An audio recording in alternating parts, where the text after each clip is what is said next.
Lisa from Mobile Tech Review, and today we're going to look at the Samsung Galaxy Stellar on Verizon Wireless. As you might guess, it's an Android phone. Samsung makes it, but the neat thing is you get a lot of good stuff on here, and it's free with contract. Free? Costs you nothing. Just signing up on that 2-year contract. A lot of good stuff you get here. 800 by 480 display, pretty sharp and clear. Latest generation Qualcomm S4 CPU, Wi-Fi, Bluetooth, and the usual set of features you'd expect to see. We're going to look at it now. The Samsung Galaxy Stellar. Yet another silly name. You know, we just can't escape these adjective, adverb kind of names going on, or random nouns, but it may not be a stellar phone, but it's a free phone. And folks, you get a lot of your money, I have to say, for nothing but the signing up for the 2-year contract thing. This is obviously not a phone for those of you who are looking to plug down your $199 with a 2-year contract for a Samsung Galaxy S3. This is more for folks who are on a budget, or maybe first-time smartphone buyers, want to jump in, but they don't want to spend a whole lot of money first on something they might not want to use. That said, even for you, you middling geeky folks there who want to see some good specs on your phone, but you're tight on a budget, this is not bad at all. You get an 800 by 480 4-inch display. 4-inch display, sure, it sounds small compared to some of the giant phones on the market, but it's also very pocket and very hand-friendly. So for those of you who don't like those giant screens and big phones, well, this one's a lot more pocketable. It runs Android 4.04 Ice Cream Sandwich, so you're looking at a pretty current operating system there, considering just about nothing is shipping with Jelly Bean 4.1 at this point. Speaking of Jelly Bean, I wouldn't expect to see that upgrade on this phone, just because budget phones don't usually get major operating system upgrades. That costs them some money to develop that, and with a phone that's this cheap up front, you probably won't see it. If you are looking to buy a phone off contract cycle, if you're not up for renewal yet, this is $330. That's what it's going to cost you to buy just straight outright. Also pretty affordable. You get a 1.2 gigahertz Qualcomm Snapdragon S4 CPU. That's the same CPU used in the Galaxy S3, just clocked a little slower at 1.2 rather than 1.5 gigahertz. Not bad. You get a gig of RAM, not much internal storage, 1.7 gigs are available for your use, and it does have a micro SD card slot on the side, so you can expand that. And you get a couple other goodies. You get dual band Wi-Fi, nice to see on a budget price phone. Bluetooth 4.0, the usual GPS with assisted GPS as well, and front and rear cameras. You have the front camera you can see right up here, and on the very shiny back you can see the 3.2 megapixel shooter, which is not the highlight of this camera. It does not take particularly good shots. But there's the back of the camera, and typical of Samsung, you have very shiny plastics that say, look at me, I am plastic. No hiding that. Has a very faint pattern to the black plastic. It's kind of hard to see unless you're looking real up close, so look at our website to see the pictures of that. Got a speaker hole here. Obviously there's the camera. And on the side we have power button. Up top we have the headphone jack. Volume controls on this side. Micro SD card slot here under a little door. Does not come with one. You can put a card up to 32 gigs in there. And down below we have the micro USB port, little microphone hole. And if you want to take the back off, yes, it is removable. You just grab and yank. And there's our 2100 milliamp battery, pretty good capacity battery. And there is our micro SIM card slot for Verizon's 4G LTE network. And on the front, though this is Android 4, we don't really have to have these capacitive buttons down here. We do have them. It's probably easier for new users. So you can see they're backlit. When you touch the screen, they light up momentarily. 4 of them. Very momentarily there by the default settings. So you've got a menu key, home, back, and your multitasking button. And one of the things that's interesting about this phone is it has a standard Android interface with TouchWiz. That's what we're looking at right now, the usual TouchWiz goodness on here. But if you want, you can switch this over to, well, let's call it newbie mode. And right at the top here we have mode change. And you can choose standard mode or starter mode. And starter mode is pretty nice. I have to say I like it a little bit better than what Pantech's done with some of their phones, because it doesn't excessively dumb down the phone. You still get some of Android shining through here. You get your widgets, you get easy contacts. The keypad here as a widget for people who don't know how to hit the phone button, I guess, but it's handy to have that actually available to you. Favorite settings, you get the idea. So it puts more things at your fingertips. And then you've got your little launcher strip down here, and if you tap on apps, you're going to see the same thing you would with the normal interface. So a little maybe simplified for the beginners without actually turning it into something that looks more like a feature phone. That's a good job there by Samsung.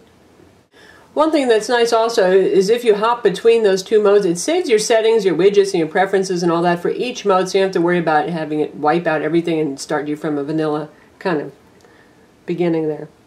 In terms of what you get on the phone, it's all the things that you would expect from a Verizon phone. That is some Verizon applications on here and a whole lot of Amazon apps too. Verizon and Amazon have been getting really cozy lately, and that means you have pretty much everything that Amazon offers bundled here. We have the Amazon store here, we have Amazon Kindle, we have Amazon MP3, we even have Zappos on here, IMDb, because guess what, Amazon owns them too, so you get a lot of that stuff on there. However, you know, a lot of people do like Kindle and IMDb. I'm not so sure about having a Zappos app myself, but you also get all the standard things you'd expect on an Android phone here. You get the YouTube player, Google Talk, chat, Maps. It's all on board. And you get Samsung stuff. So this, in a way, the software experience is a little bit like the Samsung Galaxy S3, and that's nice. You get their new so-called organic sounds, the water drop sound when you're manipulating things here, the cute little whistle sound it makes when you get a new email, that sort of thing. And you've got access to their Media Hub service here and other Samsung services, and we got their memo application. So some of the customized stuff that you've seen on other higher-end Samsung phones, you think, gee, I'd like to have that. Well, you're going to get that here, too, on this free with contract phone. So not bad. Verizon bundles a few games, too. They love Let's Golf Free, so that's on board. We've got Plants vs. Zombies. We've downloaded Dead Trigger ourselves. And you can see here we've got Quick Office. And nice for a free phone. We've got the full version, so we can create documents. It's not just a viewer. So it handles your Word, your Excel, and your PowerPoint. Gallery applications on board for viewing photos and videos. Camera application, but again, the camera, you know, 3.2 megapixels isn't that high resolution, but it's not just about resolution. But that said, this shoots VGA videos and not the sharpest, most beautiful photos that we've ever seen. So if that's important to you, this might not be the phone for you.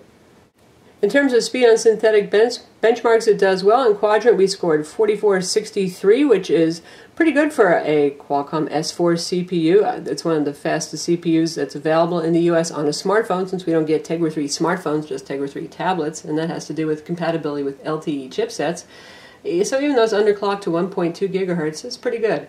On Tutu, it scored 5500, not too bad, not hugely impressive, but again, respectable, what you would expect to see for an S4 processor. And that means that this is a fast and responsive enough phone. It doesn't lag. We haven't any problems playing games, playing videos, any of that kind of thing. It's certainly up to the task, and again, for the price, that's pretty nice. Phone has 4G LTE on Verizon's network, as well as their 3G EVDO Rev A, and pretty much Samsung standard dialer right there that you can see, big and easy to use. Call quality, I would say, was just average on this phone. Conversations are intelligible, but they're not super loud, full, sharp, and clear. Not bad, not fantastic. Data speeds have been quite good on Verizon's LTE network. You can see our last three results right here. So data speeds are quite good. Right here at the bottom, we were in a very signal-challenged town that barely has any LTE service at all, and that's why that number was lower. So if you're in a very marginal area, you'll still get semi-decent speeds there on LTE. And again, it does fall back to 3G EVDO Rev A for those of you who are not in a Verizon LTE coverage area, but Verizon has certainly most metro areas pretty well blanketed at this point with LTE. The display itself is sharp, it's clear, it's 800 by 480, so you know that used to be a couple of years ago the high end for smartphones. Now it would be considered the low end, but it's certainly enough pixels to make web browsing and working with Office documents pretty comfortable and doable. Not the brightest display that we've seen, however. It's certainly adequate for indoor use, but outdoors it's pretty hard to see the display. And we'll check out the web browser, see how it does, and over to landscape mode, and we'll visit our own website, Mobile Tech Review.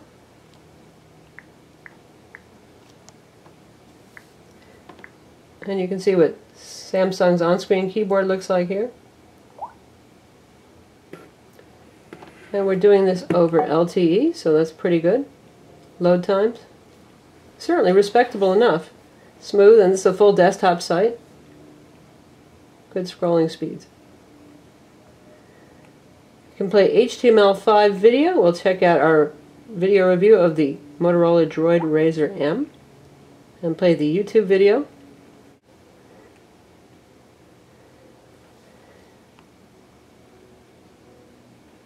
And speaker volume is not super duper loud on this phone. This is Lisa from Mobile Tech Review, and today we're looking At at 3/4 volume, it starts to get pretty good. This is Motorola's latest smartphone. Playing just fine on Verizon's LTE network. It's only $99. Obviously, there's no capacity. And so we've got it out to full screen so you can see what it's like. Still going over Verizon's 4G network. Works just fine. Ice cream sandwich convention. I expect that Motorola will continue to go. And now to test out gaming, we're playing Dead Trigger. Kind of gruesome game, but hey, it's free on the Android Google Play Store, so. Dead Trigger is a very advanced and demanding 3D game, so it's also a great test of smartphone's capability to play games and to render 3D. And it did things just fine.